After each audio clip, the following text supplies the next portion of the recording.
Hola, somos el equipo de la Nutria y vamos a dar inicio al laboratorio que empieza el Web Tester 2 con el apartado de SQL Injection. El ejemplo uno básicamente se tiene que dentro del código hay una línea de base de datos que es select, asterisco from, user, password, ¿verdad? Pero, ¿cuál es el problema? Que eso está directamente como asociado con la vista. Entonces, lo que nosotros ingresemos en estos parámetros de acá va a ir directo a la consulta. Entonces, ¿qué pasa? Bueno, aprovechando esta expresión que hemos visto con anterioridad, de como uno siempre es uno y nos va a dar todo el acceso, pues ingresamos, ¿verdad? Entonces, ahora, también, por ejemplo, si quito algo aquí, me da error, pero entendemos que digamos, se está realizando el SQL. O sea, que hay una vulnerabilidad. Así con todos en general de este apartado de ejemplos.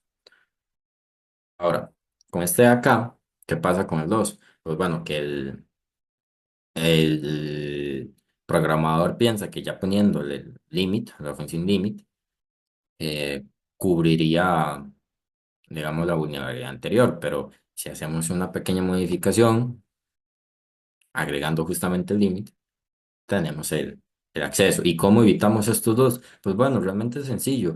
Digamos que es demasiado peligroso conectar una SQL que va directamente a la base de datos, directo a la vista, lo que depende del usuario. Pues ingresar capas o temas de filtrados fuertes para evitar justamente que ingrese directamente antes de un previo análisis de la consulta, principalmente en estos apartados que son de mucha relevancia. Ahora, con el ejemplo 3 viene siendo eh, bastante parecido, pero digamos, ahorita lo que hace el desarrollador es como bloquear como las comillas simples, pensando que como que evitaría las inyecciones, pero lo que vamos a usar es una barra inclinada para escapar del carácter o del carácter. Entonces, digamos, por ejemplo, aquí iría esto y aquí iría lo mismo de acá, el primero. Ok, ahí no, ok. Creo que me comí gas. Ah, acá, justamente, acá. Listo. Ahora sí, tenemos el acceso. Y viene, digamos, siendo lo mismo, el filtrado no es suficiente, aún sigue siendo muy sencillo. Y digamos, los motores de SQL no manejan igual los escapes de la barra inclinada, entonces tampoco ayuda mucho. ¿Y cómo evitarlo? Pues aparte de filtrar esos caracteres peligrosos, es hacer lo que ya he venido comentando, viene siendo como todo.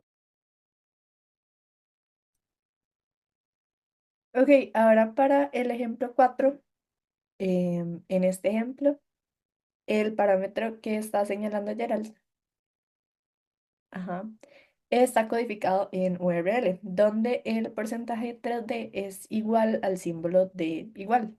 Por lo tanto, realmente es break igual a uno igual a uno. Y el valor de uno igual a uno siempre es verdadero. Por lo que si se inserta directamente en una consulta, el motor de base de datos podría interpretar esto de forma incorrecta o incluso devolver todos los registros de la tabla, como lo está haciendo en este caso. Esto ocurre porque los parámetros que recibe el servidor no están siendo validados ni limpiados antes de ser usados directamente en una consulta SQL. Y esto se puede prevenir al usar consultas preparadas o prepared statements en lugar de construir la consulta con concatenación de strings. Se usan más bien marcadores de posición. También, si se validan los datos del usuario, nos aseguramos de que los datos que se reciban sean del tipo esperado, como números, string limitados, etcétera. También limitar permisos en la base de datos. ya que, digamos, el usuario de la base de datos usando la aplicación no debería tener accesos a esas cosas. Y también, por último, activar el login y monitoreo. Ahora con el ejemplo 5, este es un ataque de inyección SQL que intenta combinar dos consultas usando, perdón, la cláusula union all.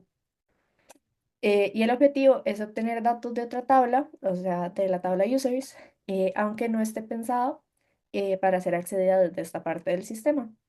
Esto ocurre porque la aplicación inserta directamente el parámetro limit en la consulta de SQL y no hay validación de entrada porque, digamos, que asegure que el limit sea solo un número y se permite al usuario inyectar SQL arbitrario, perdón, aprovechando la cláusula union para extraer datos de otras tablas.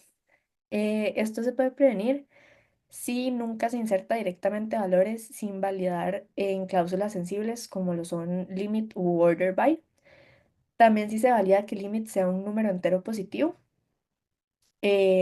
También el usuario de base de datos que utiliza la app no debe tener acceso a la tabla de users si no es necesario. Y configurar el servidor para registrar y alertar sobre el uso de union, select o consultas inusuales. Ahora con el ejemplo 6. Para este ejemplo, bueno, este es el URL inicial y Gerald, bueno, va a enseñar la solución. Aquí lo que pasa es que la aplicación no valida correctamente el parámetro y en ausencia de este simplemente devuelve toda la tabla de usuarios, lo cual es un problema de diseño y de seguridad, lo cual es inseguro porque estamos viendo más datos de los que deberíamos ver sin ninguna autenticación ni restricción. Y esto puede considerarse una falla de control de acceso o Broken Access Control. Y además, bueno, además de una mala validación de entrada. Esto se puede prevenir al validar que el parámetro group solo acepte ciertos valores permitidos como username, email, etcétera. Requerir autenticación o autorización antes de mostrar datos sensibles y no construir sentencias SQL dinámicas con parámetros de usuario sin validación y sin usar consultas preparadas. Ok, ahora vamos con el ejemplo 7 de SQL Injection. Acá lo que ocurre es que se hacen dos consultas SQL consecutivas. La primera obtiene información de un usuario por su ID y la segunda utiliza el nombre del usuario obtenido para hacer otra consulta. Sin embargo, el parámetro ID no está debidamente validado, lo que permite inyectar pues, código SQL. Esto ocurre porque los datos que recibe el parámetro ID se insertan directamente en la consulta SQL sin pues ningún tipo de saneamiento ni validación, y esto permite realizar una inyección de errores en en, en ella, por lo que provocamos un error pues deliberado para que el servidor nos devuelva información útil como la versión de MySQL. ¿Esto cómo se explota? Por ejemplo, al utilizar pues esta URL que está ahí pegando André, y el mensaje de error revela que el resultado de la consulta fue el texto 5 ajá, ese, que es la versión de MySQL usada por el servidor. Y esto fue logrado mediante pues, una inyección SQL usando la función extract value, que intencionalmente genera un error al insertar los datos dinámicos en una expresión XPath mal formada. Acá es importante tener la versión SQL que permite al atacante confirmar que la inyección funciona, determinar las vulnerabilidades específicas de esa de MySQL y planificar ataques más avanzados como los que haremos a continuación utilizando SQL Map.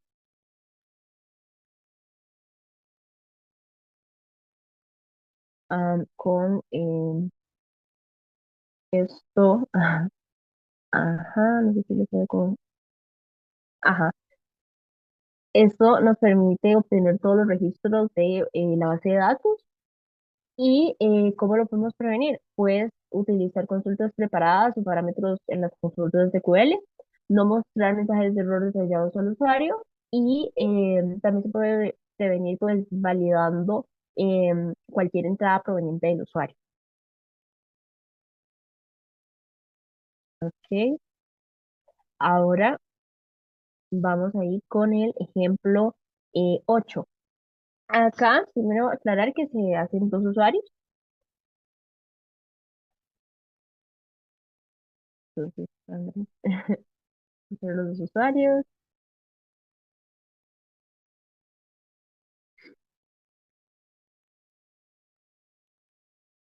Ujú. Listo. Acá, ¿qué se ocurre? El ataque no se realiza directamente al enviar un payload malicioso, sino que se guarda el payload en la base de datos a través de un formulario que aparenta ser seguro y se ejecuta en una segunda acción cuando se acceden a los datos almacenados. Esto ocurre porque la aplicación asume que los datos provenientes de la base de datos son seguros y no los vuelve a validar al usarlos en futuras consultas, por lo que el desarrollador confía que los datos ya han sido limpiados. Acá esto, ¿cómo se explota? Pues bueno, primero se crea un usuario malicioso, por ejemplo, con el nombre S, si estoy subrayando algo. Luego, al intentar acceder a este usuario, la aplicación interpreta ese campo como parte de una consulta SQL, lo que nos permite acceder a información de otro usuario, en este caso el usuario de Android. ¿Cómo prevenirlo? Pues bueno, no confiar en los datos, ni siquiera si vienen de la base de datos, y siempre validar todas las entradas cada vez que se utilizan. Además, usar consultas que estén pues parametrizadas también al usar valores provenientes de la base de datos. Y por último, vamos a ver el ejemplo 9. Ajá. Acá en este ejemplo se demuestra cómo es posible evadir mecanismos de escape de caracteres cuando la base de datos y la aplicación no usan la misma codificación de caracteres. Esto ocurre porque la vulnerabilidad surge cuando se usa el charset GBK, que permite representar ciertos bytes que incluyen comillas simples. Acá sí, el motor de la base de datos interpreta el charset de forma distinta al driver de la conexión, puede malinterpretar un byte como una comilla y abrir la posibilidad de inyectar código SQL.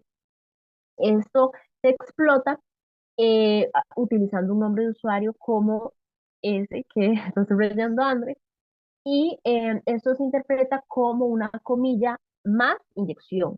Y la aplicación respondió con success, ¿verdad? Entonces, esto permite el acceso sin credenciales válidas, como lo estamos viendo. Esto lo podemos prevenir al asegurar que la codificación del cliente y la base de datos estén sincronizadas, evitando el uso de charsets no estándares como GBK, si no es estrictamente necesario, y pues configurando la conexión para que use UTF-8 y consultas que estén parametrizadas.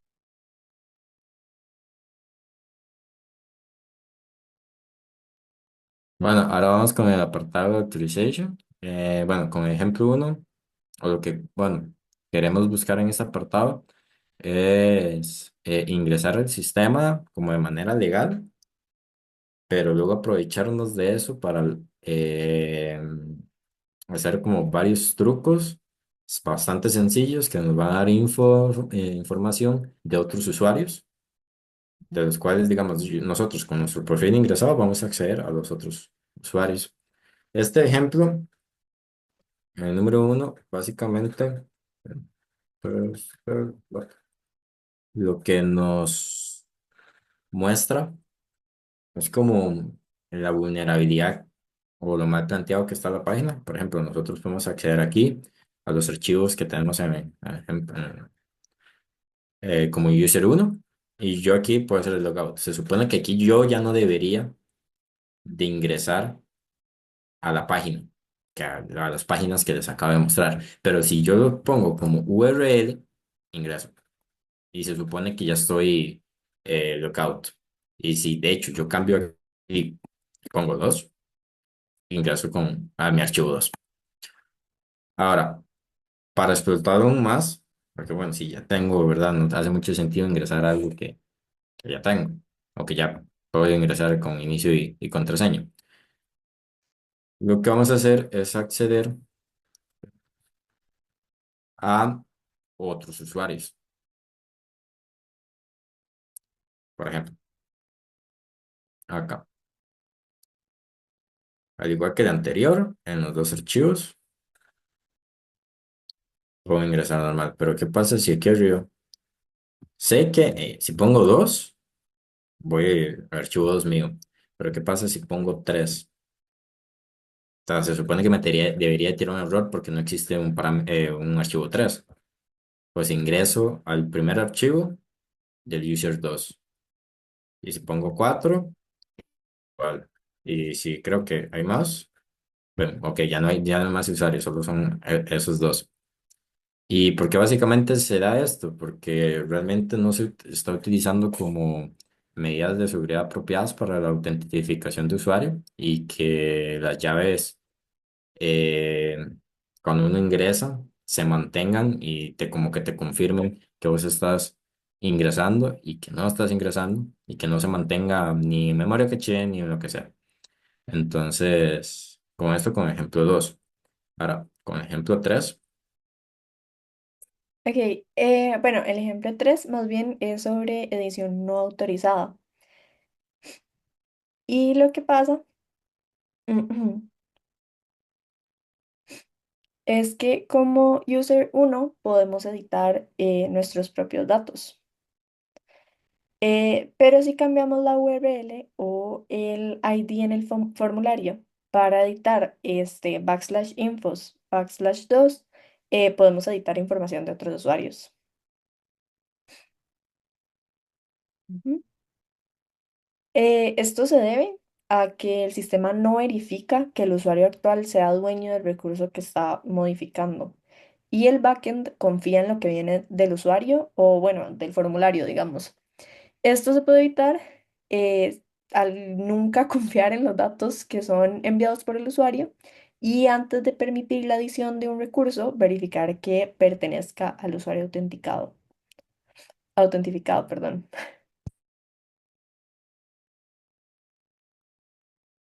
Y para ahora hacer los últimos ejercicios que serían de MongoDB injection, vamos con el primer ejemplo que, digamos, en MongoDB, como todos sabemos, es una base de datos no SQL. Eso significa que no es inmune a las inyecciones de código, como ya hemos visto que ocurre cuando un atacante manipula las entradas usando este código malicioso para modificar las consultas en las bases de datos. Entonces, en este primer ejemplo, ¿qué es lo que ocurre? Vamos a introducir el siguiente username, que lo que tiene es igual la comilla y las dos líneas, que al final lo que nos da es una expresión verdadera con lo que sea de contraseña y ya nos permite el acceso por completo. Entonces, lo que sucede es que el backend construye la consulta de MongoDB de forma insegura, evaluando una condición que es verdadera, como lo que habíamos visto del 1 = 1. Y además, con el uso del doble slash y el null byte, que sería el porcentaje de doble cero, anula el resto de la consulta que se haga detrás. Entonces, ¿esto cómo se previene? Como hemos estado diciendo, no construir consultas en donde se puedan manipular los datos del usuario, usar funciones de validación y sanitización de la entrada de los datos y implementar autenticación segura como lo que serían tokens. Ahora, ahora con el ejemplo 2, en este caso vamos a hacer una inyección de blind injection. Entonces, para extraer información. Entonces, en este caso, si introducimos el siguiente código, vemos que nos devuelve igual la información de admin. Ahora, lo que vamos a estar modificando es esta parte aquí. Lo que se está modificando es lo que contiene este match. Entonces, ahora con este resultado, no nos muestra nada. Y con este último, lo que tenemos, ay, Dios, este, vemos que nos da un error. Entonces, lo que estamos explotando es la forma en que MongoDB interpreta las expresiones regulares en las consultas. Como la respuesta cambia, si llega a cambiar, si adivinamos parte de la contraseña, podemos automatizar el ataque buscando letra por letra hasta descubrir la contraseña. Entonces, utilizando el siguiente, bueno, programa aquí está, que es el que vamos a utilizar, que lo que hace es descubrir, ir probando las letras hasta encontrarlo. Entonces, si lo ejecutamos desde acá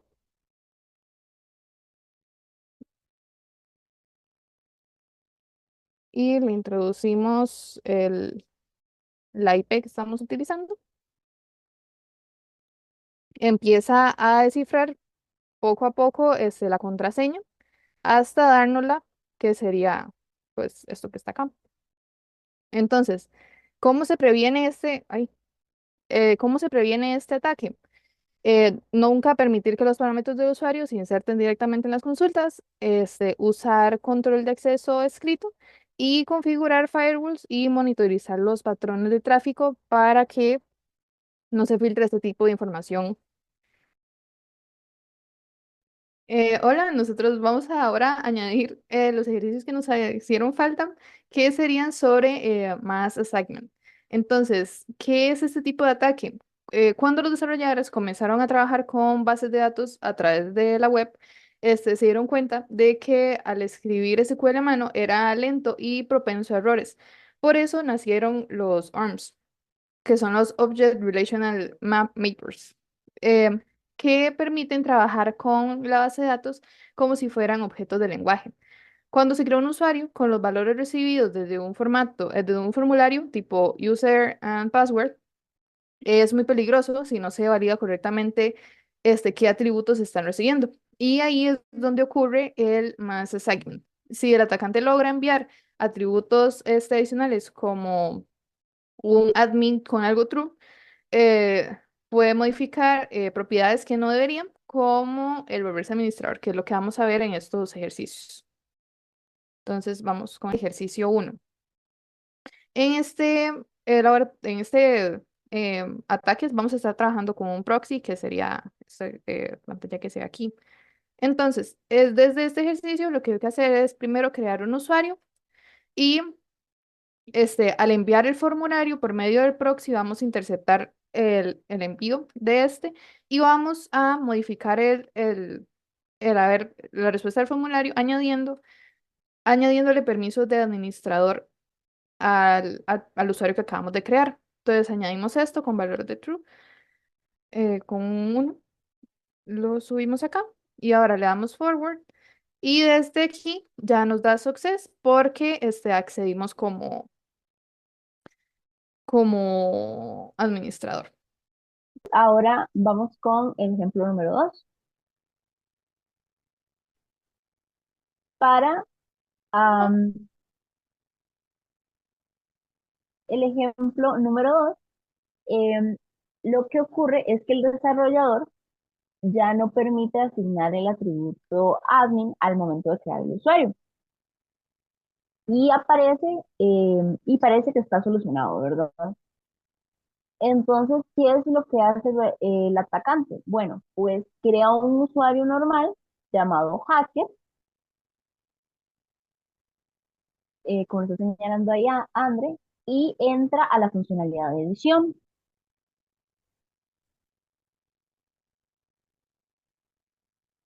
Ujú. Acá lo que hace es que usa el proxy para interceptar la solicitud update attributes y añade el user admin igual a 1.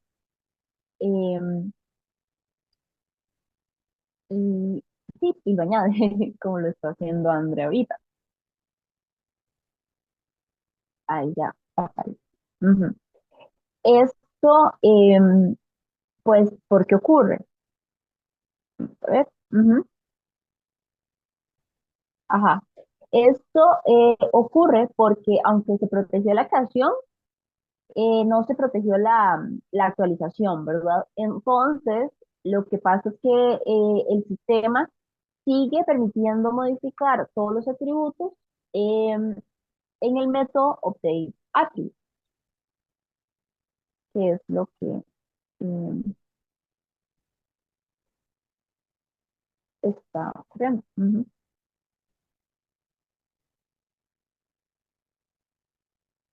Ahora, con el ejemplo 3 desde aquí lo que nos dice, bueno, voy para pasar esto. Aquí el mismo ejercicio nos dice cómo tenemos que ingresar y tenemos que acceder a la compañía 2. Entonces, accedemos desde user 1 con la contraseña de Pentester Lab. Y a la hora de acceder, Dios mío, nada más nos dice Company 1 Secret. Pero para hacer el hackeo lo hacemos desde el momento de modificar el perfil, que lo que vamos a hacer es igual poner contraseña 456. Ah, no, igual Pentester Lab. Le damos en enviar y desde el proxy lo que vamos a hacer es añadir un user company ID con un valor de 2. Igual esto lo subimos acá. Y al dejarlo pasar, nos va a mostrar que ya estamos desde el user 1 en company 2 que es secreta y que no cualquiera puede acceder. Entonces, esto sería el ejemplo 3. Ok, ahora, ¿cómo podemos protegernos del mass assignment? Bueno, primero debemos usar siempre strong parameters o mecanismos similares en cualquier pues, lenguaje o framework. Además, debemos de validar el backend. En el backend, qué campos realmente necesita modificar el usuario. También, pues, nunca confiar en los datos que vienen del cliente, revisar los modelos y eliminar cualquier campo sensible en las asignaciones automáticas. Y si el framework lo permite, utilizar ATTR Protected o ATTR Accessible. Y ese sería nuestro laboratorio. Muchas gracias.